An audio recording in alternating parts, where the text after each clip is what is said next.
Hey guys, my name is Jenna and I've been on WW for just over a year and a half now. So today I'm going to share with you my 5 tips and tricks to get you through the beginning few weeks of the program.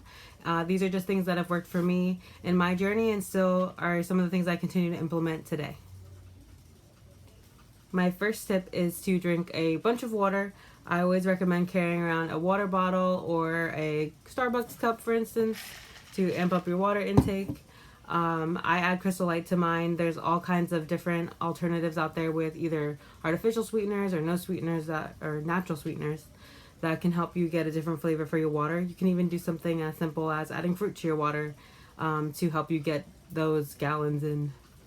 My second tip is to start with tracking around your snacks. I know when I started, I was eating a lot of bagels and a lot of cookies still. And these are things that have gradually decreased as I've continued the program. But my leader actually suggested to me that I track around my snacks first, since those were things that I had to have at that time. And now I still do the same thing for the most part. I track usually a Built Bar or a Smart Cake or whatever I decide that I want to have for the day, and then I'll make my meals around them. My third tip is to do some easy food switches. For bacon, I use turkey bacon or Canadian ham. Pasta, I normally do zucchini pasta or spaghetti squash. And then for things like candy and cakes and chocolate, I use either sugar-free candy, I use the Smart Sweets, the Smart Cakes.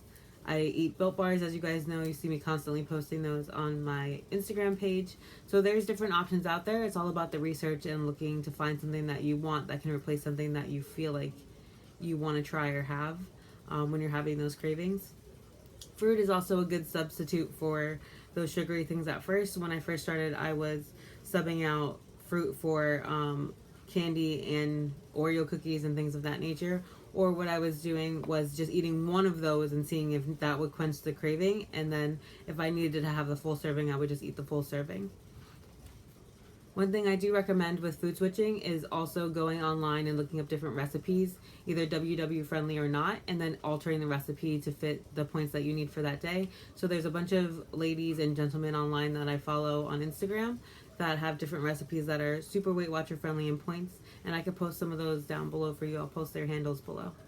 My fourth tip is to do things in small increments and make small goals for yourself. So for instance, with the weight loss, instead of looking at it as you have to lose so much weight in a certain amount of time, do small increments, do 5 to 10 pound increments. That way you don't feel overwhelmed by the number. And then when you decide if you want to do a reward for that, I personally stayed away from food. I would buy myself a shirt, or I'd buy a new Starbucks cup. I would buy a new workout outfit. I just recently hit my 75-pound goal and I got a kickboxing shirt because I've been staring at those forever. So I really wanted those this time. I'm actually waiting to decide what I want to do for the 100-pound goal. Right now I'm thinking a espresso machine, like an actual one. But just to give yourself some motivation, and it's always nice to have a nice goal so you can keep working towards something. My fifth tip, and this is really just a keep in mind type of thing. You are adjusting to a new lifestyle. Don't look at this plan as a diet, because it's not a diet. You're trying to change your life. You're trying to save your life. Give yourself time to adjust. You're going to go on a scan-a-thon. We all do it in the first couple weeks. You're going to be shell-shocked. You're going to be confused. You're going to be upset. And that's okay. That's what you need to do to process a new way of life. You're going to have to give yourself a break. Understand that it's not the end of the world if you gain a pound. Understand that it's going to take more time for you to be ready to make those switches. I used to panic when I went into a restaurant and I didn't have a plan ahead of time. But there's so many restaurants in the app. So just remember, take your time. If it's something spontaneous, a lot of the restaurants are in the app. You always have the chat group, the Connect crew, to help you 24/7 if you have any questions. Most restaurants do have some type of 0-point food or low point option that you can do.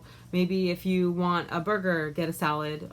If you want the burger and fries, have the burger and fries. It won't be the end of the world. Just remember to go right back on track the next day. Alright, so that's all my tips and tricks for today. If you have any questions, feel free to ask them. I'm usually around. You can leave them in the comments and I'll check down there. Do let me know what type of videos you'd like to see from here on out. I'll try to post them as much as I can. I do work a full-time job, so it's a little bit harder for me to film them, but I will do my best. If you don't follow me already, I'm Jenna Ray is Losing It on Instagram. All right, guys, have a great day.